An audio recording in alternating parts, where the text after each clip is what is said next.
TNI Angkatan Udara kedatangan dua pesawat jet Dassault dari Prancis dengan jenis Falcon 7X dan Falcon 8X. Menteri Pertahanan Prabowo Subianto menyebut kedatangan dua pesawat ini diharapkan dapat menambah kekuatan udara TNI AU. Menteri Pertahanan Prabowo Subianto meresmikan serah terima pesawat jet Dassault jenis Falcon 7X dan Falcon 8X di Hanggar Skuadron Udara 17 Bandara Halim Perdana Kusuma, Jakarta, Rabu 28 Desember 2022. Dalam keterangannya usai peresmian kehadiran kedua pesawat tersebut, ia mengungkapkan Indonesia merupakan negara yang sangat luas, sehingga memerlukan pertahanan udara yang kuat. Kehadiran dua pesawat ini diharapkan bisa menambah kekuatan TNI AU.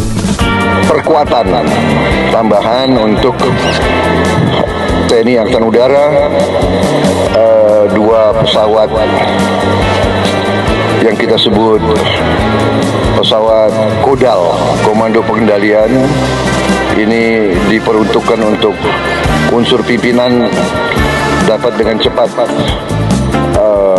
bergerak untuk melaksanakan fungsi kepimpinannya, mendukung markas besar TNI dan markas besar 3 angkatan.